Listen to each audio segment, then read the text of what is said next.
PM Modi का आज बिहार दौरा। राजगीर में नालंदा यूनिवर्सिटी परिसर का करेंगे उद्घाटन, एक सभा को भी करेंगे संबोधित। उद्घाटन समारोह में 17 देशों के मिशन प्रमुख भी होंगे शामिल। भारत और ईएएस देशों के संयुक्त सहयोग से विकसित किया गया विश्वविद्यालय। पीएम मोदी ने मंगलवार को वाराणसी में किया रोड शो। रात में इंडोर स्पोर्ट्स कॉम्प्लेक्स का निरीक्षण भी किया। पीएम मोदी ने काशी विश्वनाथ मंदिर में पूजा अर्चना की। मंदिर जाने से पहले किसान सम्मान सम्मेलन को संबोधित किया। गंगा आरती में भी पीएम शामिल हुए।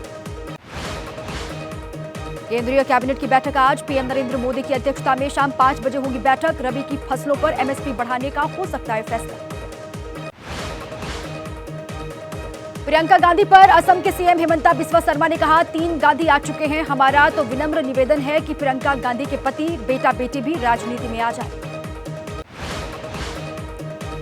वायनाड से प्रियंका की चुनावी पारी के आगाज पर रॉबर्ट वाड्रा ने कहा, बीजेपी अपने में झांके, उनकी पार्टी में भरे हुए हैं परिवार वाले नेता।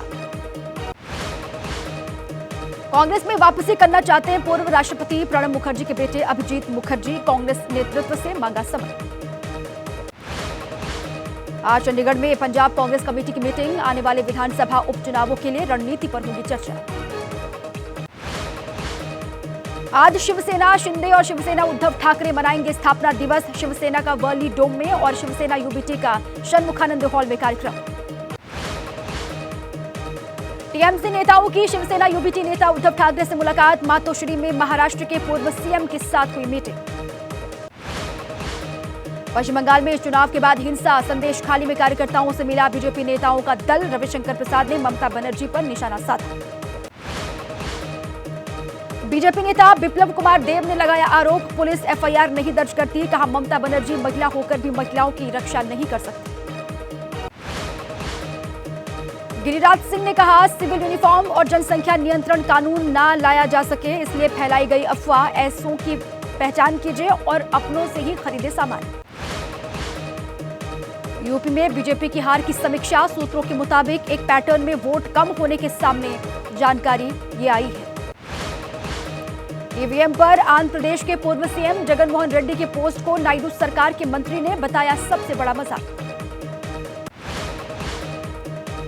केंद्रीय मंत्री एचडी कुमारस्वामी ने कहा, 2023 में जब कांग्रेस जीती तो ईवीएम ने उन्हें कैसे सपोर्ट किया? क्या कांग्रेस ने ईवीएम एडजस्ट किया था?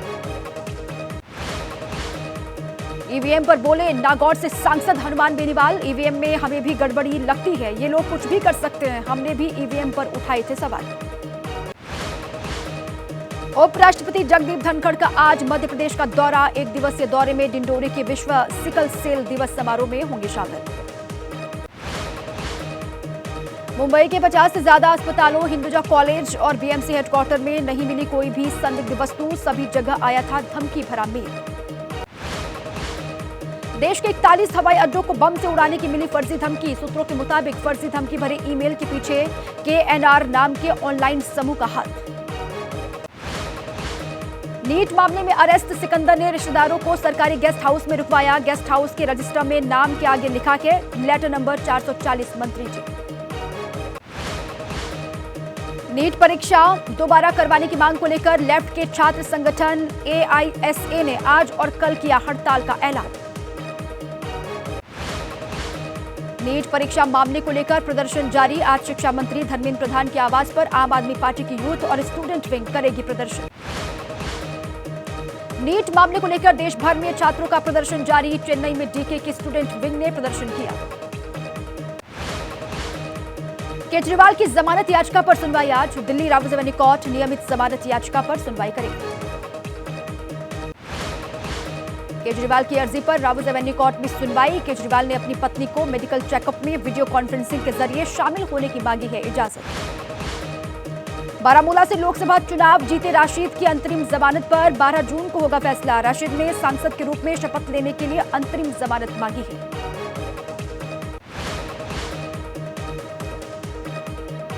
सलमान खान को धमकी देने के मामले में गिरफ्तार बनवारी लाल की पुलिस कस्टडी। कोर्ट में पेशी के बाद 20 जून तक पुलिस कस्टडी में भेजा गया। पंजाब में नशे के मुद्दे पर हरकत में राज्य सरकार। डीजीपी गौरव यादव ने कहा, पुलिस और नशा तस्करों की साठगांठ को तोड़ने के लिए पूरी तैयारी। बिहार के मुजफ्फरपुर में नौकरी के नाम पर लड़कियों के यौन उत्पीड़न का मामला, पुलिस ने मुख्य आरोपी को किया गिरफ्तार। महिला ने पहले भी रची थी पति की हत्या की साजिश, पहले पति का एक्सीडेंट करवा कर की थी जान लेने की कोशिश। फिरोजाबाद में फर्जी पुलिस जेल अधीक्षक गिरफ्तार, खुद को जेल का अधिकारी बताकर करता था बेरोजगार युवाओं से ठगी। मध्य प्रदेश के मुरैना में क्वारी नदी से मिले देवर भाभी के कंकाल, नदी से मिली कार के अंदर कंकाल मिले हैं। 6 फरवरी से दोनों ही लापता थे। अब्दुल कलाम टेक्निकल यूनिवर्सिटी के बैंक खाते से ठगी करने वाला गैंग लखनऊ से गिरफ्तार किया गया है। बैंक अकाउंट से की थी 120 करोड़ रुपए की ठगी। हापुड़ में चलती बाइक पर सवार 7 युवकों का वीडियो वायरल, एक ही बाइक पर सवार थे 7 लड़के, पुलिस ने किया 9,500 रुपए का चालान। दिल्ली के राजौरी गार्डन स्थित रेस्टोरेंट में गोलीबारी, 2 पक्षों में बीती रात हुई फायरिंग में 1 शख्स की मौत।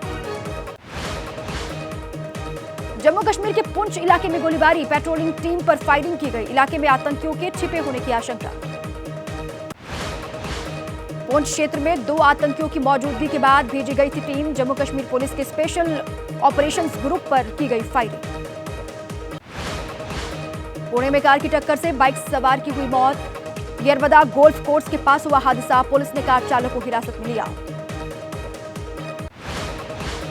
बिहार के अररिया में उद्घाटन से पहले ही ढह गया निर्माणाधीन पुल, करीब 12 करोड़ रुपए की लागत से हो रहा था निर्माण।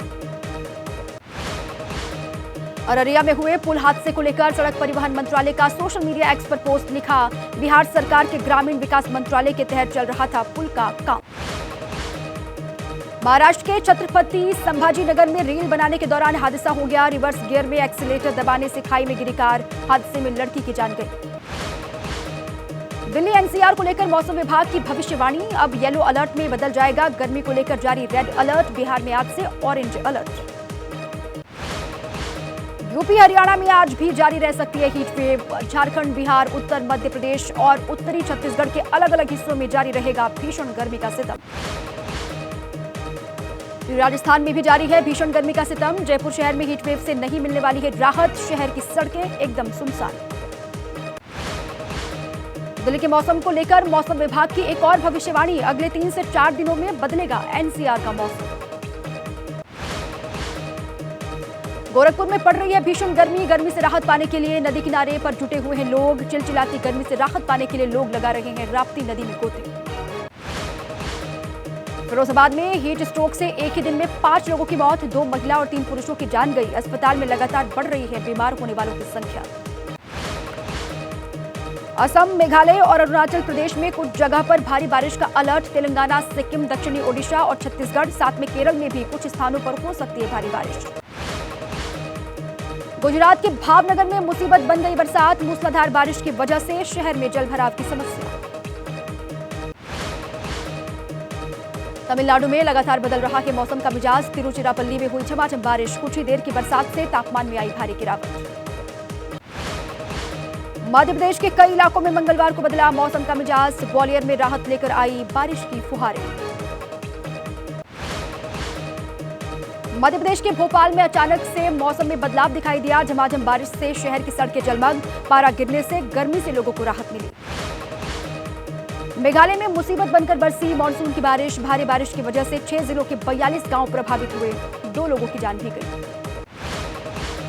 पश्चिमी गारो हिल्स जिला सबसे ज्यादा प्रभावित हुआ, मानसून की बरसात में 17 घरों को नुकसान पहुंचा, इलाके के 24 से ज्यादा घर प्रभावित।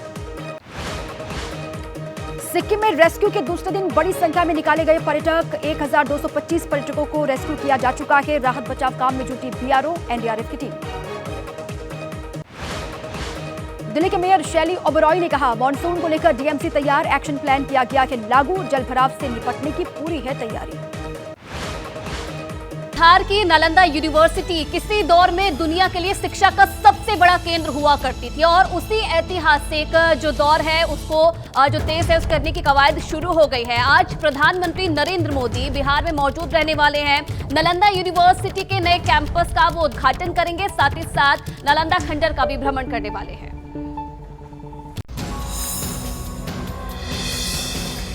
5वीं से 12वीं सदी तक सर्वश्रेष्ठ शिक्षा का केंद्र रहे नालंदा विश्वविद्यालय को एक बार फिर वही पहचान मिलने जा रही है। आज प्रधानमंत्री नरेंद्र मोदी नालंदा यूनिवर्सिटी परिसर को सौगात देने जा रहे हैं। प्रधानमंत्री मोदी सुबह 10:30 बजे नालंदा यूनिवर्सिटी कैंपस का उद्घाटन करेंगे। नालंदा यूनिवर्सिटी के नए कैंपस में 40 क्लासरूम के साथ 2 एकेडमिक ब्लॉक हैं। कुल बैठने की क्षमता लगभग 1900 है। 2 ऑडिटोरियम है जिसमें लगभग 550 छात्रों की क्षमता है। 1 छात्रावास है। 2 मीटिंग हॉल समेत एम्फी थिएटर भी है। नालंदा विश्वविद्यालय परिसर के उद्घाटन से पहले पीएम मोदी प्राचीन नालंदा विश्वविद्यालय के खंडहर भी जाएंगे। पीएम मोदी के नालंदा खंडहर भ्रमण को लेकर खास तैयारी है। 2 दिन पहले इसे लेकर हेलीकॉप्टर रिहर्सल भी की गई। आपको बता दें 2016 में नालंदा के खंडहरों को संयुक्त राष्ट्र विरासत स्थल के रूप में घोषित किया गया था। तो आज प्रधानमंत्री नरेंद्र मोदी बिहार जा रहे हैं, लेकिन बीते कल वो वाराणसी में थे। तो तीसरी बार प्रधानमंत्री बनने के बाद पहली बार था जब वो अपने संसदीय क्षेत्र पहुंचे, जनता का आभार जताया, किसानों को बड़ी सौगात थी और इसी के साथ महिला कल्याण पर भी जोर दिया। तीसरी बार प्रधानमंत्री बनने के बाद पीएम मोदी जब पहली बार काशी पहुंचे तो समर्थकों ने जमकर स्वागत किया। कार्यकर्ताओं और पब्लिक में उत्साह देखने लायक था। पीएम मोदी ने काशी दौरे की शुरुआत देश के 9 करोड़ 27 लाख किसानों के सम्मान निधि को जारी करने से की। 17वीं किश्त के रूप में 20,000 करोड़ रुपए किसानों के नाम जारी किए गए। जब सही नीयत होती है, सेवा की भावना होती है, तो ऐसे ही तेजी से किसान हित के जनहित के काम होता कि पीएम किसान सम्मान निधि में सही लाभार्थी तक लाभ पहुंचाने के लिए टेक्नोलॉजी का बेहतर इस्तेमाल हुआ। किसान कल्याण के बाद पीएम मोदी ने महिला कल्याण वाली तस्वीर दिखाई। स्वयं सहायता समूहों से जुड़ी 30,000 महिलाओं को कृषि सखी का सर्टिफिकेट बतौर गिफ्ट समर्पित किया गया। प्रधानमंत्री नरेंद्र मोदी इसके बाद दशाश्वमेध घाट गए, गंगा आरती में हिस्सा लिया। मां गंगा की आरती करने के बाद पीएम मोदी काशी विश्वनाथ धाम गए। विधिवत पूजा अर्चना के बाद पीएम मोदी ने बाबा का आशीर्वाद लिया। और चलिए अब बात करेंगे नीट की। तो नीट को लेकर कल सुप्रीम कोर्ट ने एनटीए को बड़ी फटकार लगाई है। सुप्रीम कोर्ट ने साफ कहा है कि अगर जरा सी भी गड़बड़ी पाई गई तो सख्त एक्शन लिया जाएगा। वहीं इस पूरे मामले को लेकर देखिए सियासत भी तेज है। आम आदमी पार्टी की तरफ से आज पूरे देश भर में प्रदर्शन किया जाएगा। तो वहीं जो नीट कैंडिडेट है वो शिक्षा मंत्रालय का घेराव करेंगे। पूरे देश में नीट को लेकर घमासान जारी है। छात्रों, अभिभावकों और कोचिंग टीचर्स में जबरदस्त आक्रोश है। मामला सुप्रीम कोर्ट में चल रहा है। सियासत भी जमकर हो रही है। सरकार पर निशाने भी साधे जा रहे हैं। वहीं एनटीए सवालों के कटघरे में खड़ा है। कल सुप्रीम कोर्ट ने एनटीए को फटकार लगाते हुए कहा, अगर कोई गड़बड़ी हुई है तो इसे देखना जरूरी है। अगर 0.001% भी खामी पाई गई तो कड़ा एक्शन लेंगे। छात्रों की शिकायत नजरअंदाज न की जाए। सुप्रीम कोर्ट ने बाकी याचिकाओं पर भी एनटीए को नोटिस जारी किया है। अब मामले की अगली सुनवाई 8 जुलाई को होगी। नीट पर सियासी संग्राम भी बढ़ता जा रहा है। कल आम आदमी पार्टी ने जंतर मंतर पर प्रोटेस्ट किया, छात्रों के हक में आवाज बुलंद की। तो उधर AIMIM चीफ असदुद्दीन ओवैसी ने भी सवाल उठाए। बीजेपी बुरी तरह एक्सपोज हो चुकी है। नरेंद्र मोदी इसमें कुछ बोलने तैयार नहीं है। बोल रहे आज न्यूज आई कि मैं मन की बात करूंगा। नरेंद्र मोदी मन की बात देश की आवाम की, गरीबों की करो। 24 लाख बच्चों की मन की बात करो। आप अपने मन की बात में आप बोलो कि दोबारा नीट करवाए जाएंगे। दिल्ली में एक शख्स बर्गर किंग रेस्टोरेंट में बैठा था और उसी वक्त कुछ हथियारबंद बदमाश आए और ताबड़तोड़ गोलियां चलानी शुरू कर दी। 10 राउंड की फायरिंग की और इस सरेआम मर्डर से हड़कंप मच गया। फिलहाल पुलिस मृतक की शिनाख्त कर रही है और हत्या की वजह पता लगाने की कोशिश कर रही है। दिल्ली के रजौरी गार्डन इलाके में बीती रात गोलियों की तड़तड़ाहट से पूरा इलाका गूंज उठा। जगह थी बर्गर किंग रेस्टोरेंट, जहां अज्ञात हमलावरों ने एक शख्स पर अंधाधुंध गोलियां बरसा दी। इस गोलीकांड में एक शख्स की मौके पर ही मौत हो गई। दिल्ली के पॉश इलाके में बर्गर किंग रेस्टोरेंट में हुए इस मर्डर के बाद हड़कंप मच गया। दिल्ली पुलिस के अधिकारी और फॉरेंसिक टीम वारदात की जगह पहुंची, तफ्तीश शुरू की। जिस बर्गर किंग में ये घटना हुई उसके ठीक बाहर हमारी मौजूदगी और तस्वीरों में आपको हम दिखाना चाहेंगे। तमाम जो दिल्ली पुलिस के आला अधिकारी हैं वो मौके पर मौजूद है। नारकोटिक्स समेत जो दूसरी टीमें हैं, FSL की टीम है, वो घटना स्थल पर जो जांच पड़ताल करने में और सबूत जुटाने में लगातार लगी हुई है। फिलहाल पुलिस ने मर्डर केस को दर्ज कर लिया है। तमाम CCTV कैमरे को खंगाला जा रहा है। जिस समय ये हादसा हुआ उस वक्त जितने भी लोग बर्गर किंग में मौजूद थे, पुलिस ने उन सभी के स्टेटमेंट रिकॉर्ड किए हैं। 10 या उससे ज्यादा राउंड्स फायर हुए हैं और एक व्यक्ति की इसमें मृत्यु हुई है। उस व्यक्ति की आइडेंटिटी एस्टैब्लिश करने के लिए और बाकी जो लोग जिन्होंने इस वारदात को अंजाम दिया है उनकी पहचान करने के लिए टीमों का गठन करके और हम लोग उस पर काम कर रहे हैं। और चलिए बात करेंगे अमेरिका की। तो अमेरिका चीन को ताइवान के बाद अब तिब्बत के मुद्दे पर घेरने वाला है और इसके लिए एक अमेरिकी डेलीगेशन भारत आया हुआ है। आज जो अमेरिकी डेलीगेशन है वो धर्मशाला में दलाई लामा से मुलाकात करने वाला है और इस मुलाकात को लेकर चीन तिलमिलाया हुआ है।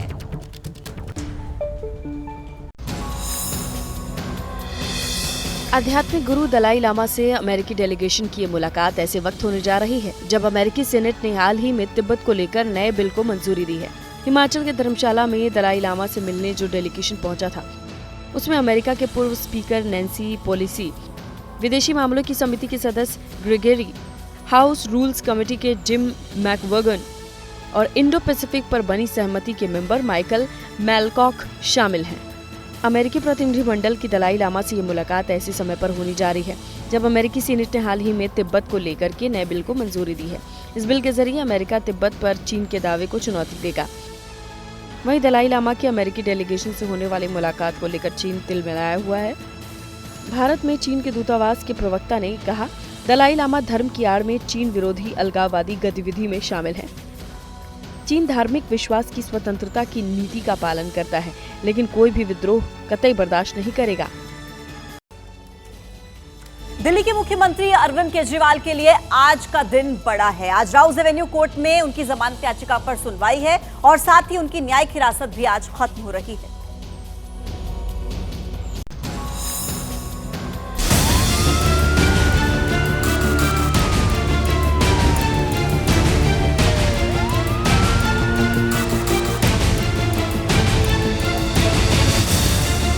दिल्ली के सीएम अरविंद केजरीवाल करीब 3 महीने से जेल में बंद हैं। आरोप है शराब घोटाले का।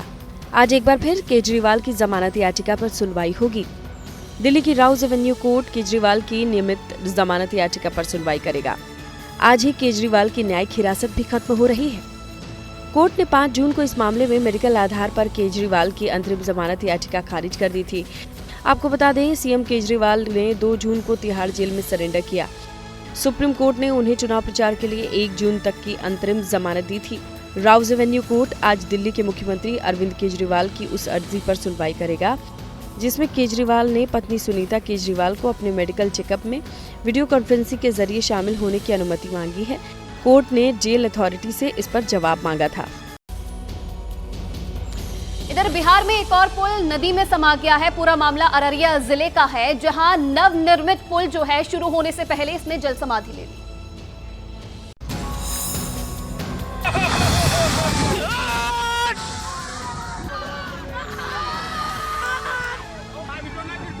बिहार में पुल के गिरने का सिलसिला थमने का नाम नहीं ले रहा। इस बार पुल गिरने का मामला सामने आया बिहार के अररिया से, जहां बकरा नदी पर बन रहा पुल अचानक धड़ाम से गिर गया। जिस पुल के खुलने का लोग बेसब्री से इंतजार कर रहे थे, वो पुल उद्घाटन से पहले ही नदी में समा गया। इस पुल के निर्माण में 12 करोड़ रुपए की लागत थी और पुल गिरते ही पैसा भी पानी में बह गया। आपको बता दें, इस पुल का निर्माण सिकटी और कुर्साकाटा प्रखंड को जोड़ने के लिए किया जा रहा था, लेकिन पुल निर्माण में लापरवाही बरती गई, घटिया कंस्ट्रक्शन किया गया। नतीजा ये रहा कि पहली ही बारिश का पानी पुल नहीं झेल पाया, नदी में समा गया, 3 पिलर ढह गए। सवाल ये है कि इसका जिम्मेदार कौन? आखिर क्यों घटिया निर्माण किया जा रहा है और पैसों को पानी में बहा दिया जाता है? आखिर कब तक ऐसी लापरवाही की जवाबदेही तय नहीं होगी? सवाल ये भी है कि पुल गिरने के मामले सबसे ज्यादा बिहार से ही क्यों सामने आते हैं? इस वक्त गाजियाबाद से एक बड़ी खबर आपको हम बता दें। यहाँ पर एक बिल्डिंग में आग लगने की जानकारी सामने आ रही है। कहा जा रहा है कि एसी में धमाका हुआ, जिसके बाद ये आग लगी। कड़ी मशक्कत के बाद आग पर काबू पा लिया गया। गाजियाबाद से ये आग की तस्वीर आपको हम दिखा रहे हैं। एसी में ब्लास्ट होने के बाद ये आग की जानकारी सामने आ रही है, वहीं की तस्वीरें हैं। अब अपडेट ये है कि कड़ी मशक्कत के बाद इस आग पर काबू पा लिया गया है। आजकल बढ़ती गर्मी के साथ ऐसे मामले बहुत सामने आ रहे हैं। अलग अलग हिस्सों से लगातार लोग एसी चलाते हैं और ये मामला उसी से जुड़ा हुआ है गाजियाबाद में, जहां पर एसी में धमाका हुआ, उसके बाद आग लगी। प्रधानमंत्री मोदी आज बिहार के दौरे पर हैं। तीसरी बार प्रधानमंत्री बनने के बाद पीएम का ये पहला बिहार दौरा है। नालंदा दौरे को लेकर सभी तैयारियां कर ली गई हैं और सबसे पहले PM Modi Nalanda university campus का उद्घाटन करेंगे और फिर इसके बाद पीएम मोदी नालंदा खंडहर का भी भ्रमण करेंगे। इस कार्यक्रम में कई देशों के राजदूत भी शामिल होंगे और इसी सौगात के साथ आज बिहार में न्यू नालंदा का आगाज हो जाएगा। परिसर को परंपरागत आधुनिक कला के मिश्रण से बनाया जा रहा है। परिसर का कुल क्षेत्रफल 455 एकड़ है। 100 एकड़ में तमाम तरीके के जलाशय फैले हैं, इसीलिए इस परिसर को कार्बन न्यूट्रल बताया जा रहा है। कैंपस का निर्माण साल 2017 में शुरू हुआ। हालांकि पहला शैक्षणिक सत्र सितंबर 2014 में बौद्ध तीर्थ नगरी राजगीर में अंतर्राष्ट्रीय कन्वेंशन सेंटर में शुरू हुआ। उस समय इसका उद्घाटन विदेश मंत्री सुषमा स्वराज ने किया था। नालंदा विश्वविद्यालय में नेट जीरो ग्रीन कैंपस है, international centre, amphi theatre, faculty club, इसके अलावा स्पोर्ट्स कॉम्प्लेक्स और मेडिटेशन हॉल भी है। इस कैंपस को सरकार की महत्वपूर्ण विदेश नीति पूर्व की ओर देखो का अहम हिस्सा माना जा रहा है। यहाँ देश दुनिया के लोग पढ़ने लिखने आएंगे तो इसकी अंतर्राष्ट्रीय छवि बनना स्वाभाविक है। नालंदा विश्वविद्यालय में 40 क्लासरूम हैं, 2 एकेडमिक ब्लॉक हैं, जिसमें 1900 छात्रों के बैठने की क्षमता है। परिसर में 2 ऑडिटोरियम है, 1 हॉस्टल और 2 मीटिंग हॉल हैं। नालंदा विश्वविद्यालय के उद्घाटन के बाद प्रधानमंत्री मोदी कैंपस में पौधारोपण करेंगे। इसके बाद प्रधानमंत्री मोदी नालंदा के खंडहर का भ्रमण करेंगे। हालांकि भ्रमण को लेकर अभी नालंदा के खंडहर को बंद करके रखा गया है।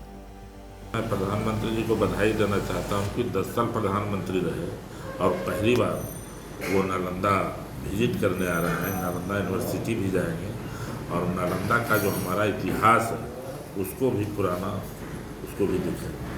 किस प्रकार से दौरा देख रहे हैं, इससे हम क्या लोगों को बढ़ावा? मालूम ऐसा नहीं है, एक बैग प्रोग्राम लगा है और मैं समझता हूँ कि उनके आने से पूरे बिहार के लोगों को उसका फायदा मिलेगा। है नालंदा राजगीर सब पर्यटक स्थल है। नालंदा विश्वविद्यालय यूनेस्को के वैश्विक धरोहर स्थल में शामिल है, जो भारत के गौरवान्वित इतिहास को बताता है।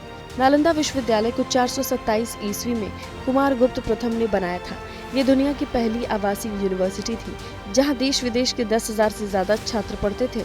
2000 टीचर्स कैंपस में पढ़ाया करते थे। 5वीं से 12वीं सदी तक सर्वश्रेष्ठ शिक्षा का केंद्र रहा, लेकिन 12वीं सदी में बख्तियार खिलजी ने विश्वविद्यालय में आग लगा दी, जिस कारण ये नष्ट हुआ। बख्तियार खिलजी कुतुबुद्दीन ऐबक का सेनापति था। हालांकि अब विध्वंस के 821 साल बाद नया कैंपस बनकर तैयार है। केंद्र और बिहार सरकार के प्रयास से नालंदा विश्वविद्यालय फिर से पुनर्जीवित हुआ है। तो देखिए, इससे पहले प्रधानमंत्री नरेंद्र मोदी कल वाराणसी के दौरे पर थे। जीत की हैट्रिक लगाने के बाद प्रधानमंत्री पहली बार वाराणसी गए थे और वाराणसी की जनता को ये जीत दिलाने के लिए उनका आभार जताया, साथ ही साथ उन्हें संबोधित भी किया। और इसके साथ ही किसान सम्मान निधि का तोहफा भी प्रधानमंत्री की तरफ से वाराणसी की जनता को दिया गया। इसके बाद प्रधानमंत्री गंगा आरती में शामिल हुए और साथ ही साथ काशी विश्वनाथ मंदिर भी पहुंचे और वहां बाबा विश्वनाथ का आशीर्वाद लिया।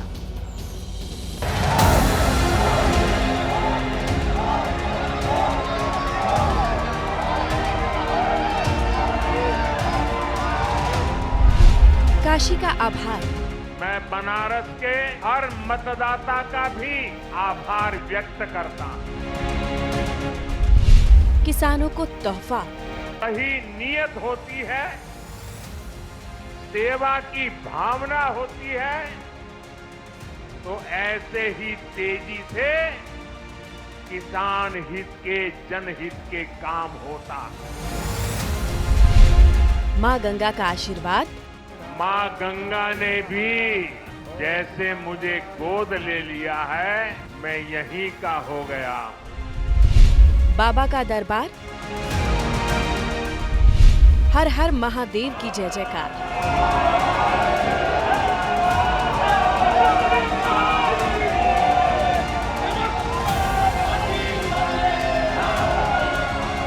हैट्रिक लगाने के बाद जब मोदी काशी पहुंचे तो उनका ग्रैंड वेलकम कुछ उस तरीके से हुआ। बाबा विश्वनाथ के दरबार में जो लोग आते हैं वो ये भी जानते हैं कि प्रधानमंत्री नरेंद्र मोदी यहाँ से सांसद हैं। कितना बदल गया है काशी, प्रधानमंत्री नरेंद्र मोदी की ही ये व्यवस्था है यहाँ पर। गत वर्षों में मंदिर का जीर्णोद्धार अपने आप में ये कहता है कि अकल्पनीय है, बहुत ही अच्छा, इतनी सुचारू व्यवस्था, इतनी सरल व्यवस्था है मंदिर की। आप कहाँ से हैं, मंदिर आकर कैसा लगा? बिहार से, जहानाबाद से जी। बहुत सुंदर लग रहा है, भव्य काशी जो है, दिव्य काशी देखने में लगता है कि आज मोदी जी ने ऐसा कर दिखाया। आज हम लोग के लिए सौभाग्य है, इस देश के लिए सौभाग्य है, मोदी जी इस देश के लिए सौभाग्य है। और तीसरी बार प्रधानमंत्री बने हैं और यहाँ पे आए हैं, बाबा का आशीर्वाद लेने, और हम लोग भी आए इसी खुशी में आए हैं कि आज हम बाबा का आशीर्वाद लेंगे। प्रधानमंत्री मोदी की ये वाराणसी यात्रा थी। मकसद काशी की जनता का आभार जताना था, लगातार तीसरी जीत का आशीर्वाद देने के लिए धन्यवाद करना था। काशी दौरे की शुरुआत पीएम मोदी ने किसानों को गिफ्ट देने से की। देश के 9 करोड़ 27 लाख से ज्यादा किसानों को सम्मान निधि जारी की गई। 17वीं किश्त में 20,000 करोड़ रुपए किसानों के नाम जारी किए गए। पीएम मोदी ने अपने संबोधन की शुरुआत क्षेत्रीय भाषा में की और काशी को प्रणाम किया। चुनाव जीतने के बाद आज हम पहली बार बनारस आयल है।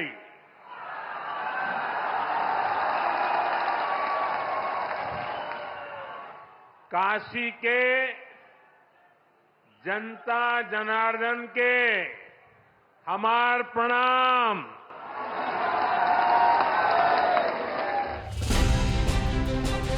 किसानों को गिफ्ट देने के बाद कृषि मंत्री शिवराज सिंह चौहान और यूपी के मुख्यमंत्री योगी आदित्यनाथ ने प्रधानमंत्री को धन्यवाद दिया। ये किसान और खेती के प्रति प्रतिबद्धता है प्रधानमंत्री जी की, हमारी सरकार की, कि पहली फाइल अगर प्रधानमंत्री बनने के बाद कोई साइन की उन्होंने, तो किसान सम्मान निधि किसान के खाते में डालने की फाइल साइन। मैं देश के सभी किसान भाइयों बहनों की तरफ से माननीय प्रधानमंत्री जी का हृदय से स्वागत करता हूं, हृदय से अभिनंदन करता हूं। जब तीसरी बार प्रधानमंत्री पद की शपथ आदरणीय मोदी जी ने ली, तो उन्होंने सबसे पहला कार्य और सबसे पहले किसी एक फाइल पर हस्ताक्षर किया तो वह था पुनः अन्नदाता किसानों के लिए समर्पित। और आज देश के करोड़ों किसानों को प्रधानमंत्री मोदी जी के द्वारा प्रधानमंत्री किसान सम्मान निधि की इस नई सौगात के साथ इस नए अभियान का शुभारंभ होने जा रहा है। मैं इस अवसर पर उनके प्रति हृदय से कृतज्ञता ज्ञापित करते हुए आभार व्यक्त करता हूं। किसानों के बाद पीएम मोदी ने महिलाओं को तोहफा दिया। काशी दौरे के दौरान महिला कल्याण की भी तस्वीर दिखी। स्वयं सहायता समूहों से जुड़ी 30,000 महिलाओं को कृषि सखी के प्रमाण पत्र बांटे गए। 3 करोड़ बहनों को लखपति दीदी बनाने की तरफ भी बहुत बड़ा कदम उठाया गया है। कृषि सखी के रूप में बहनों की नई भूमिका उन्हें सम्मान और आय के नए साधन दोनों सुनिश्चित करेंगे।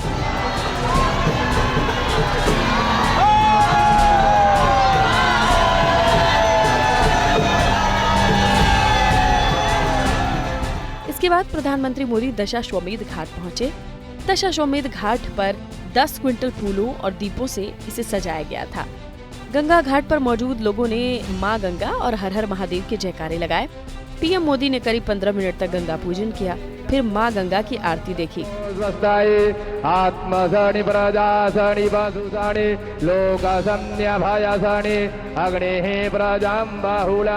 प्रधानमंत्री नरेंद्र मोदी जब भी काशी आते हैं तो अपने अलग अंदाज में नजर आते हैं। 2014 में जब पहली बार आए थे यहाँ पर अपना कैंपेन शुरू करने के लिए, तब कहा था मुझे मां गंगा ने बुलाया है। लेकिन आज भी यहाँ पर जब भी आते हैं तो गंगा आरती और बाबा काशी विश्वनाथ धाम के दर्शन करते हैं। अब आपको तस्वीर दिखाते हैं दशाश्वमेध घाट की, जहाँ पर खुद प्रधानमंत्री नरेंद्र मोदी मौजूद हैं। उनके साथ मुख्यमंत्री योगी आदित्यनाथ उत्तर प्रदेश के। उत्तर प्रदेश में जिस तरह से पार्टी ने परफॉर्मेंस किया है, उसके बाद कई सारे चिंतन और बैठकें भी हुई हैं। लेकिन फिलहाल जब भी प्रधानमंत्री नरेंद्र मोदी यहाँ वाराणसी आते हैं और दशाश्वमेध घाट पर आरती करते हैं, तो ये पहला मौका नहीं है। इसके पहले करीब पिछले 10 वर्षों में 50 बार से ज्यादा वो अपने इस इलाके में, इस संसद के इलाके में आ चुके हैं और लगातार दौरे करते हैं, लोगों से मिलते हैं और विभिन्न कार्यक्रम भी आयोजित करते हैं। और इस बार भी जो पहला कार्यक्रम आयोजित किया, जिसमें करीब 20,000 करोड़ की राशि 9.25 करोड़ किसानों को डायरेक्ट बेनिफिट ट्रांसफर से दी गई, उसकी शुरुआत भी वाराणसी से ही हुई है।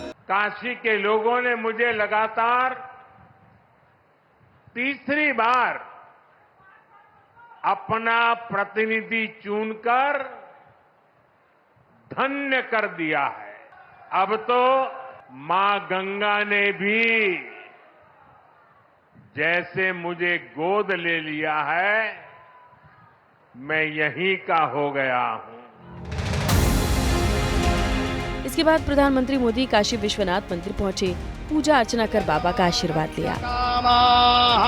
नमः पार्वती पतये हर हर महादेव। बाबा के दरबार में मत्था टेकने के बाद पीएम मोदी ने सोशल मीडिया पर पोस्ट किया और लिखा, मैंने काशी विश्वनाथ मंदिर में भारत की प्रगति, 140 करोड़ भारतीयों की समृद्धि के लिए प्रार्थना की। महादेव की कृपा हम पर सदैव बनी रहे, हम सभी सुखी एवं स्वस्थ रहे। इसके बाद प्रधानमंत्री मोदी अचानक सिगरा स्टेडियम पहुंचे। यहाँ उन्होंने इंडोर स्पोर्ट्स कॉम्प्लेक्स का निरीक्षण किया। इस दौरान यूपी के सीएम योगी आदित्यनाथ साथ मौजूद रहे। आपको बता दें, 66,782.4 मीटर के बड़े एरिया में बने स्टेडियम में सभी तरीके के इंडोर आउटडोर गेम्स का आयोजन हो सकेगा, जो पूर्वांचल की खेल प्रतिभाओं के लिए बड़ा वरदान माना जा रहा है। प्रधानमंत्री मोदी जब 2014 में पहली बार लोकसभा चुनाव जीते थे, 16 मई को चुनाव के नतीजे आने के बाद अगले दिन वाराणसी पहुंचे। काशी विश्वनाथ के दर्शन के साथ साथ गंगा आरती की। इसके बाद 2019 में 23 मई को चुनाव परिणाम आए थे। पीएम मोदी 3 दिन बाद यानी 27 मई 2019 को वाराणसी आ गए थे। हालांकि इस बार चुनाव के नतीजे 4 जून को आए हैं और पीएम मोदी 13 दिन बाद सोमवार को वाराणसी पहुंचे, काशी का आभार जताया, बाबा का आशीर्वाद लिया। और देखिए, हरियाणा में विधानसभा चुनाव से पहले कांग्रेस को बड़ा झटका लगा के कांग्रेस विधायक किरण चौधरी और उनकी बेटी श्रुति चौधरी ने पार्टी से इस्तीफा दे दिया है और आज दोनों ही बीजेपी में शामिल होंगी। किरण चौधरी ने अपने इस्तीफे में इशारों में भूपेंद्र सिंह हुड्डा पर बड़ा आरोप लगाया। किरण चौधरी ने इस्तीफे में लिखा कि हरियाणा में कांग्रेस पार्टी केवल एक ही व्यक्ति की जागीर बनकर रह गई है। ऐसे में सवाल है कि क्या विधानसभा चुनाव में कांग्रेस के सामने फिर से अंतर्कलह की चुनौती बनने वाली है।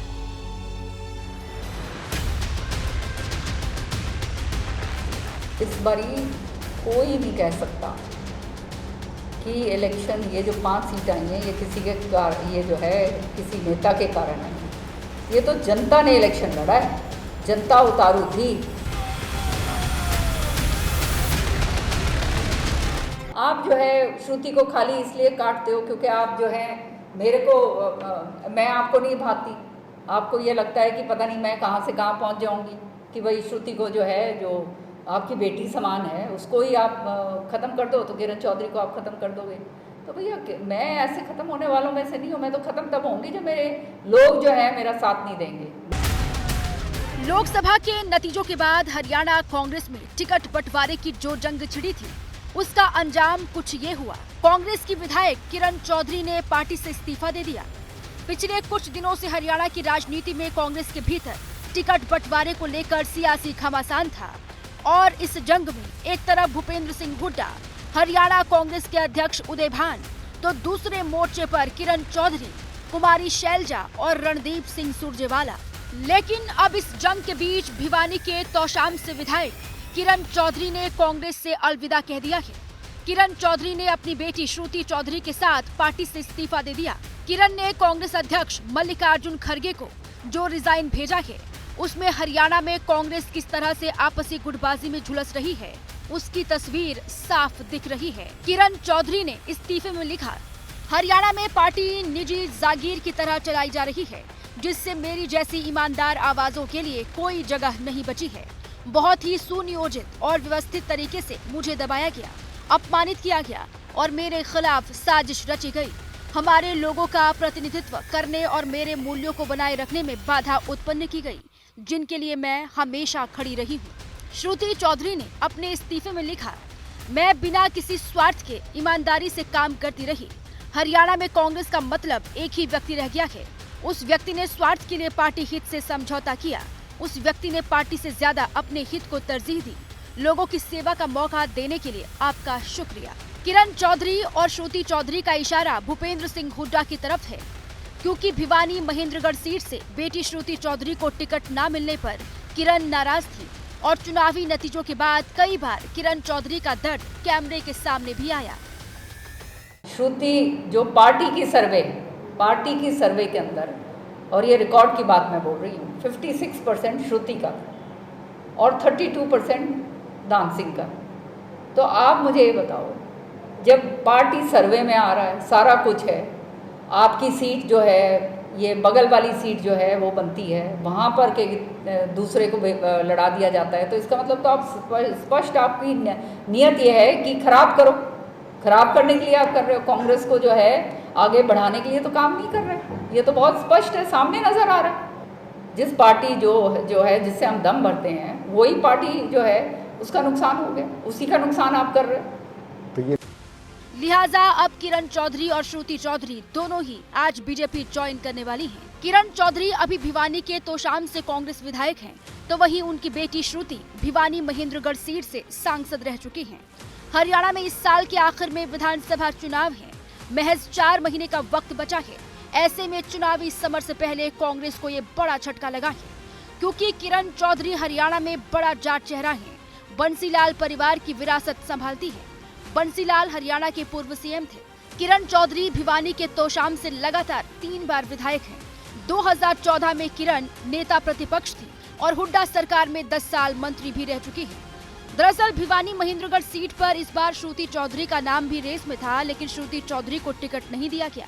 कांग्रेस ने भिवानी महेंद्रगढ़ सीट पर भूपेंद्र हुड्डा के करीबी राव दान सिंह को उम्मीदवार बनाया था, जो बीजेपी के मौजूदा सांसद धर्मवीर सिंह से 5,88,664 वोट से चुनाव हारे। हालांकि 2019 के मुकाबले में हरियाणा में कांग्रेस ने बेहतर प्रदर्शन किया है। इस बार 10 लोकसभा सीटों में कांग्रेस ने 5 सीटें जीती हैं, तो वहीं 5 सीट पर बीजेपी का कब्जा है।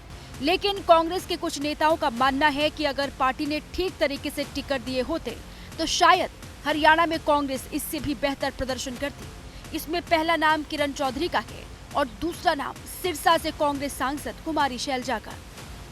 दिया होता, मैं और मेरा की राजनीति ना होती, मेरिट पे हम टिकटों का आकलन करते, तो जरूर मुझे विश्वास है कि हम 10 की 10 सीटें जीत सकते थे। लेकिन अब जो हुआ, जैसे हुआ, वो सबको पता है, सबके सामने है।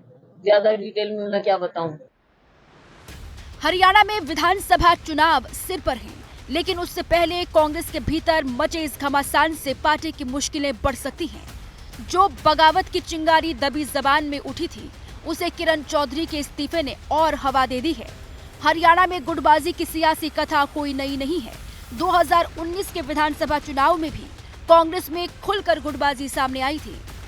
नतीजा, कांग्रेस को 2019 के विधानसभा चुनाव में लगातार दूसरी बार हार का सामना करना पड़ा था। तो हरियाणा में इसी साल विधानसभा के चुनाव होने हैं और ऐसे में कांग्रेस पार्टी को बड़ा झटका माना जा रहा है। और दिल्ली से बड़ी खबर आपको हम बताएं कि दिल्ली के राजौरी गार्डन इलाके में मर्डर हुआ के बर्गर किंग रेस्टोरेंट में एक शख्स की हत्या की गई। अज्ञात हमलावरों ने 10 राउंड फायरिंग वहां पर की। दिल्ली के राजौरी गार्डन इलाके में मर्डर।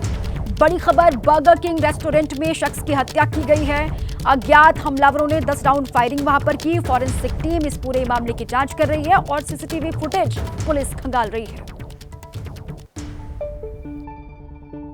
राजौरी गार्डन थाने में लोकल 20 स्टाफ को एक खबर मिली थी, जिसमें कि बताया गया कि बर्गर किंग पे यहाँ पे कुछ एक गोलियाँ चली हैं।